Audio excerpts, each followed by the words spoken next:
Managing a hotel wasn't just a job for me, it was my life. I'm Grace, and this hotel was my world until he walked in. He was impossible to miss, a young man in a suit that screamed money, his attention glued to an expensive phone. He checked in with a smile that could knock you off your feet.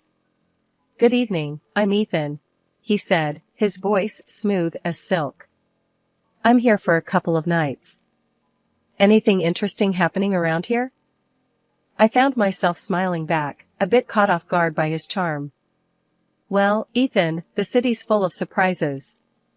"Depends on what you're looking for," I replied, handing him his key. Our chat was brief, but it sparked something. Maybe it was his curiosity, or the way he seemed genuinely interested when I spoke. He didn't stay long, but when he checked out, he left a note. "Enjoyed our talk. Care to continue it over dinner?" it read. I hesitated, not used to mixing work with my personal life. But something about him drew me in. We met at a local restaurant, a cozy place where the chatter and clinking glasses made it feel like a bubble away from the world. "You really have this place dialed in, don't you, Grace?" he said with a smile as we sat down. I laughed, feeling oddly at ease. "Guess you could say I've had some practice." Dinner flew by as we talked about everything and nothing. He was an open book, or so it seemed, sharing tales of his travels and investments. When the conversation turned to me, I found myself opening up more than I usually would. I told him about losing my parents, about how it was just Mia and me against the world since I was 21. "That's a heavy load to carry, Grace. You must be incredibly strong," he said, his eyes reflecting a mix of admiration and something else I couldn't quite place. I shrugged, brushing off the compliment. "We all play the hand we're dealt, right? Mia's been my priority. Our parents left us a little something, and I've been careful with it. Made it grow, bit by bit." He nodded, his expression thoughtful. "That's impressive. You've got a good head on your shoulders." As the night wore on, I realized I hadn't laughed this much in a long time. But when I tried to learn more about him, about his family, he'd skillfully change the subject. "My folks and I don't see eye to eye. Let's just say they have their ideas about life, and I have mine," he said, a shadow crossing his face. I didn't press further. We all have our stories, our scars. As the evening drew to a close, I found myself not wanting it to end. There was something about Ethan, something that made me feel alive in a way I hadn't in years. My life with Ethan felt like a whirlwind, each day a new adventure, every moment spent together filled with laughter and dreams of the future. He had this way of making the ordinary seem extraordinary, turning simple dinners into unforgettable evenings. "Ethan, I still can't believe how fast everything is moving," I said to him one evening as we sat in our favorite little cafe, the one with the dim lights and cozy corners. He reached across the table, taking my hand in his. "Grace, when something feels right, why wait? I've never been surer of anything in my life," he replied, his eyes holding mine with an intensity that sent shivers down my spine. "I know, it's just, everything's happening so fast. It's a lot to take in," I confessed, feeling a whirlpool of emotion swirling inside me. He squeezed my hand gently. "I get it, but trust me, Grace. I'm here for the long haul. I want to build a life with you, a future. And I want to start by making our wedding day the most memorable day of our lives." The way he spoke about our wedding, with such passion and certainty, it was hard not to get caught up in his vision. He painted a picture of a day so lavish and beautiful it took my breath away. "Imagine it, Grace. A ceremony that no one will forget, a celebration of our love. It's going to be perfect," he said, his voice filled with excitement. "And the honeymoon? You mentioned something about the most expensive hotel in the world?" I asked, a mix of curiosity and apprehension in my voice. His smile widened. "Yes, it's all part of the plan. But I need you to trust me, to take this leap with me. Your savings for the wedding, my funds for the honeymoon and our future home. Together, we'll make this a reality. I hesitated, the practical part of me screaming caution. But looking into his eyes, full of love and promise, I found myself nodding. Okay, Ethan. Let's do it. Let's make this wedding a day to remember. As the weeks flew by, the wedding preparations became all-consuming. Ethan was a man of action, taking care of every detail, ensuring that our day would be nothing short of spectacular. And as I watched him, so full of life and determination, I couldn't help but fall even deeper in love. Ethan, you're amazing. The way you're handling everything, I don't know how to thank you, I said to him one evening, as we reviewed the list of guests and the lavish menu he'd planned. He pulled me close, his arms wrapping around me. Grace, seeing you happy is all the thanks I need. This wedding, it's just the beginning. Our life together is going to be even more beautiful. But amidst the whirl of excitement, there were moments when doubt crept in, whispering questions in the quiet of the night. Was I moving too fast? Was I getting swept away by the romance of it all? Every time those thoughts surfaced, Ethan's assurances were there to chase them away. His words, his promises, they were my anchor, holding me steady in the storm of uncertainty. The wedding prep had my days packed, but amidst the whirl of cake tastings and flower selections, I knew I needed Mia, my sister, my confidant, by my side. Since our parents passed, it had been us against the world, and her input meant everything to me, especially now. I called her up, hoping she could sneak away from the cafe she worked at. Hey, Mia, think you can ditch the aprons and coffee smells for some tulle and satin today? I half joked, my voice laced with hopeful anticipation. Mia's laughter came through the phone, light and familiar. For you, sis, I'll trade coffee stains for bridal trains any day. Give me an hour to wrap things up here, and I'm all yours. The bridal shop was a wonderland of white and ivory, dresses cascading like waterfalls of lace and silk. As I tried on gowns, Mia's presence was a calming force in the storm of satin and sequins. That one, Grace. It's like it was made for you, Mia said, her eyes lighting up as I stepped out of the dressing room in a gown that felt just right. I studied my reflection, the dress hugging every curve and cascading to the floor in a sea of soft fabric. You think? I feel. I don't know, like a real bride, I admitted, a smile creeping onto my lips. Mia's grin matched mine, but in a fleeting moment, I caught a shadow pass over her face, quick and troubling. Before I could question it, she was up and pulling a dress off the rack. Mind if I give this one a whirl? Just for kicks, Mia said, holding up a stunning gown that caught the light with every movement. I laughed, the sound a mix of surprise and delight. Planning on eloping, are you? Or is there a mystery man you've been hiding from me? Mia's laugh, usually so carefree, held a note of something I couldn't quite place. Oh, Grace, you know me. Always a bridesmaid, never a bride. But a girl can dream, can't she? She quipped, though her gaze darted away, hiding something. The day rolled on, a blend of laughter and whispers of silk.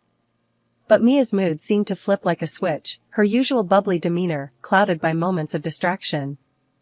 Everything okay, Mia? You seem a bit off today. I probed gently, concern threading through my words. She was quick to dismiss it, a wave of her hand erasing my worries. It's nothing, really. Just cafe chaos. You know how it gets, Mia assured me, but her forced smile didn't quite reach her eyes. As we left the bridal shop, the weight of her secrets seemed to hang between us, an unspoken tension that neither of us could quite navigate. I wanted to believe it was just pre-wedding stress, maybe a spat with a troublesome customer, but the nagging in my gut told me it was something more. That night, as I lay in bed, the excitement of finding the perfect dress was overshadowed by the puzzle that was Mia's behavior. She was the one person who had always been an open book to me, yet now, there were pages I couldn't read, words hidden just out of sight. And as the wedding day edged closer, the joy I should have been feeling was tinged with a worry I couldn't shake. Mia and I had faced everything together, but now, it felt like there was a growing gap, one filled with secrets and unasked questions. Little did I know, the answers to those questions were about to turn my world on its head. It was a day like any other, or so I thought, until Ethan left his phone buzzing and forgotten on the kitchen counter. As I went about tidying up the apartment, the constant notifications from his phone nagged at me, a persistent reminder of something amiss. The lack of a password was a surprise, but it was nothing compared to the shock that awaited me inside. The messages between Ethan and Mia were like a punch to the gut, each word a betrayal that tore through my heart. They weren't just having an affair, they were planning to push me aside like I was nothing, like all the years of sisterhood with Mia meant less than the dirt under their shoes. I read and reread Mia's message, confessing her pregnancy with Ethan's child. The words blurred as tears clouded my vision. Can't believe we pulled this off. She's such a fool, falling for every lie. And now, with the baby, we can finally be together, just as we planned, it read.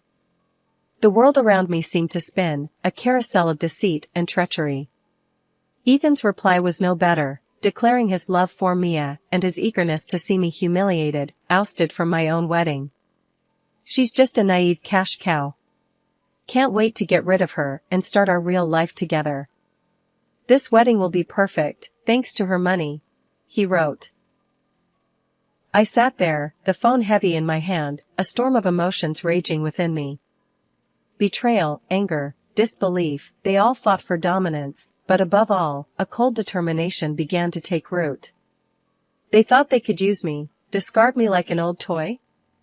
I'd show them the price of underestimating Grace Anderson. When Ethan returned, his carefree demeanor was like a slap in the face. Hey, babe, did I miss any important calls? He asked, casually picking up his phone. I forced a smile, my insides churning with anger. Nope, just the usual stuff. Busy day? I replied, my voice steady, despite the turmoil within. He flashed that charming smile, the one I now knew was nothing but a mask. As always. But nothing's more important than coming back to you, he said, leaning in for a kiss I had to force myself not to recoil from. From that moment on, I played the part of the oblivious fiancé to perfection. I smiled, I nodded, I went along with the wedding plans. But behind the scenes, I was planning my revenge on the two people who had betrayed me in the worst possible way. Each passing day was a test of my will, a balancing act between the role I had to play and the fury that burned within. But I wouldn't let them see me break. I'd bide my time, and when the moment was right, they'd learn the true cost of their treachery. And as I lay in bed each night, the image of Ethan and Mia's deceitful faces etched into my mind, I made a silent vow. They would pay for what they'd done, and their twisted game would be their undoing. I was no longer just the jilted fiancé, I was the architect of their downfall, and my revenge would be meticulous, calculated, and oh so sweet. The days leading up to the wedding felt surreal. On the surface, everything was perfect, the flowers, the guest list, the dress. But beneath the facade of perfection was a storm brewing, a tempest of anger and betrayal that I held tightly within. Ethan was his usual self, all smiles and affection, blissfully unaware of the storm he was about to sail into. Grace, everything's coming together so beautifully. This wedding is going to be the talk of the town, he said one evening, as we reviewed the final preparations. I nodded, my smile practiced and polished. Yes, it's going to be a day to remember, I replied, the words laced with a meaning he couldn't possibly grasp. Mia was harder to face. The sister I had loved and protected was now a stranger, her every word and gesture a reminder of her betrayal. Yet, I kept my mask firmly in place, the mask of the loving sister, blissfully ignorant of the knife she had planted in my back. Grace, you're handling everything so well. I don't know how you do it, Mia said one day, as we finalized the seating arrangements. I looked at her, the sister I thought I knew, and forced a laugh. Oh, Mia, you know me. Always had a knack for organizing chaos, I said, the irony of the statement not lost on me. As the wedding day drew closer, the tension became almost tangible, a tightrope I walked with precision and care. Ethan's phone was now always guarded, his conversations hushed and hurried. But it didn't matter. I had seen enough, knew enough. The morning of the wedding dawned clear and bright, a beautiful day for a beautiful disaster. As I got ready, the reflection in the mirror showed a bride, serene and poised. But behind the veil and the makeup was a woman on a mission, a woman who would no longer be a pawn in someone else's game. "Mia's running late, huh?" Ethan remarked casually, adjusting his tie. I met his gaze in the mirror, my eyes giving nothing away. "Yes, but she'll be here." "Wouldn't miss it for the world," I replied, the double meaning clear in my voice. He nodded, oblivious to the undercurrents. "Well, she's always been a bit unpredictable. But today's about us, Grace. Our new beginning." I turned to face him, my smile a masterpiece of composure. "Yes, Ethan. A new beginning indeed," I said, my heart steeling itself for what was about to come. And as I walked down the aisle, the eyes of friends and family on me, I knew that this was it. The calm before the storm was over, and the reckoning was about to begin. The vows were waiting, the guests were watching, and the stage was set. It was time for the truth to come crashing down, and for the real show to begin. Standing next to Ethan in front of the priest, my heart was a mix of hope and trepidation. The words of the vows hovered in the air, a promise of forever that was about to be shattered in the most brutal way. The guests, unaware of the storm about to break, watched us with smiles and teary eyes. But then, the unimaginable happened. Mia, dressed in a bridal gown that mirrored my own, stormed down the aisle. Her eyes locked on mine, not with sisterly love, but with a cold determination that chilled me to the bone. "Move aside, Grace. I'm the one who deserves to be here. Ethan loves me, and this child I'm carrying is his," Mia declared, her voice cutting through the stunned silence. The room erupted into whispers and gasps, the guests turning to each other in confusion and disbelief. Ethan, rather than showing any sign of shock or remorse, let out a hearty laugh, his true colors shining through the polished facade. "Well said, Mia. Grace, you've been a good host, but this is where your part ends. Why don't you join the audience? This is Mia's moment now," Ethan jeered, his words dripping with mockery and contempt. The audacity of their betrayal, so public and so cruel, sent a shockwave through the crowd. But as the reality of the situation sank in, my reaction surprised everyone, including myself. I looked at Ethan, then at Mia, and smiled. Of course, why not? I wouldn't want to miss the show. After all, I did pay for it, I said, my voice calm, betraying none of the turmoil inside me. Mia and Ethan exchanged a confused glance, clearly not expecting such a composed response. The guests, too, were baffled, their eyes darting between us, trying to make sense of the surreal scene unfolding before them. As I gracefully took a seat among the guests, my head held high, the whispers grew louder. What's she up to? Is she really going to let this happen? The questions buzzed around the room like a swarm of bees, but I remained serene, a statue amidst the chaos. Ethan and Mia, now standing together at the altar, looked unnerved. My calm demeanor had thrown them off, their plan to humiliate and discard me not unfolding as they had anticipated. What's your game, Grace? Why are you so calm? Ethan asked, his voice a mix of curiosity and concern. I met his gaze, my smile never wavering. No game, Ethan. Just enjoying the fruits of my labor. Please, proceed. I'm eager to see how this plays out, I replied, my words a velvet-covered dagger. The ceremony resumed, but the atmosphere had shifted. The guests watched in a mix of shock and anticipation, unsure whether they were witnessing a wedding or the prelude to a dramatic reckoning. As Mia and Ethan exchanged vows, the words felt hollow, a mockery of the sacred promise they were supposed to represent. And as I sat there, surrounded by friends and family who were struggling to comprehend the spectacle, I knew that this was just the beginning. The real show was yet to come, and Mia and Ethan, in their arrogance and deceit, had just secured front row seats to their own downfall. As the priest asked if anyone objected, the doors burst open. A woman, older and more worn than either Ethan, stormed in, her eyes blazing with fury. "Stop this wedding right now," she demanded, her voice slicing through the silence like a knife. Ethan's face turned ashen, his eyes wide with shock. "Catherine? What are you doing here?" he stammered, the mask of the perfect groom slipping away. Catherine, Ethan's legal wife, as I had discovered, marched up to the altar. "I'm here to stop you from making a bigger fool of yourself and these people." "Grace, you deserve to know the truth," she said, turning to me with a sympathetic look. The guests murmured among themselves, the scandal unfolding before them more gripping than any soap opera. Mia clutched her stomach, her face a mask of shock and fear. Catherine continued, her voice firm and clear. "Ethan is a liar and a cheat.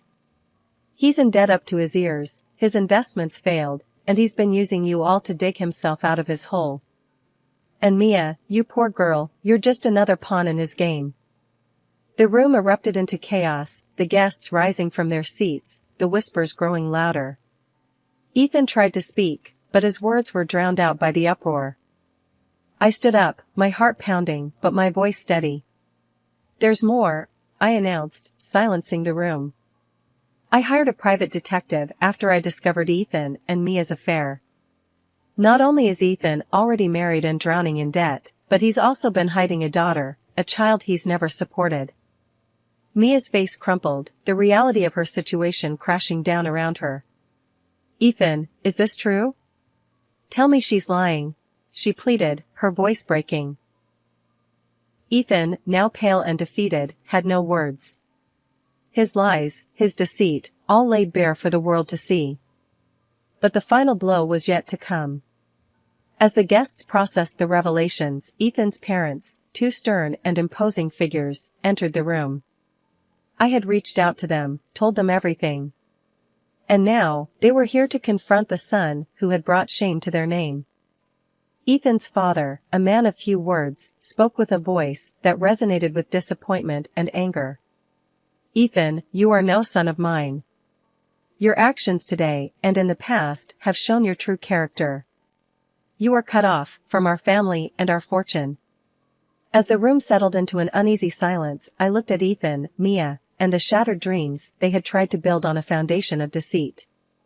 The pain of betrayal still throbbed in my heart, but standing there, amidst the ruins of what was meant to be my happiest day, I knew that this was not the end of my story. In the aftermath, I found myself in the cold halls of justice, seeking reparation for the damage Ethan had caused. The courtroom felt like another world, a place where the pain and humiliation I had endured were translated into legal jargon and paperwork. "Ethan, you've not only broken a promise, but you've also shattered trust and exploited generosity. You owe me more than just an apology. You owe me compensation for turning my life upside down," I stated firmly, my voice echoing in the quiet courtroom. The judge's gavel sounded like thunder in the tense silence. "The court finds in favor of the plaintiff. The defendant is hereby ordered to pay $50,000 in damages for the distress and financial loss caused," he declared, his words a balm to my wounded spirit. As I walked out of the courtroom, the burden of the past months felt lighter. Justice had been served, but the road to healing was just beginning. Ethan's troubles didn't end with me. Catherine, his legal wife, fueled by hurt and fury, launched her own legal battle, demanding compensation for his infidelity and neglect of their child.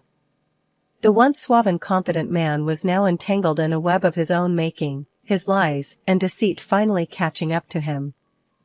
Mia, my sister, the person I had trusted and loved more than anyone, found herself alone and abandoned. Ethan had fled the city, leaving her to face the consequences of their actions. She was pregnant and scared, a far cry from the carefree and happy girl she once was. "Grace, I know I don't have the right to ask for your forgiveness. But I'm lost, and I don't know what to do," Mia pleaded one day, her eyes filled with tears.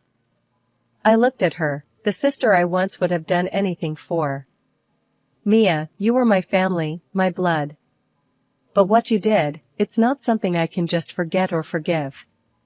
You chose your path, and now you have to walk it, just like I'm walking mine. The distance between us was more than just physical. It was a chasm filled with betrayal and hurt, too wide and too deep to ever bridge again. Life moved on, but the scars of those tumultuous months remained. I focused on rebuilding my life, on finding peace in the simple things. I had loved and lost, trusted and been betrayed, but through it all, I had survived. And as I looked back on everything that had happened, I realized that the most important journey was the one I was taking within myself. A journey of healing, of rediscovering my strength, and of learning to trust and love again.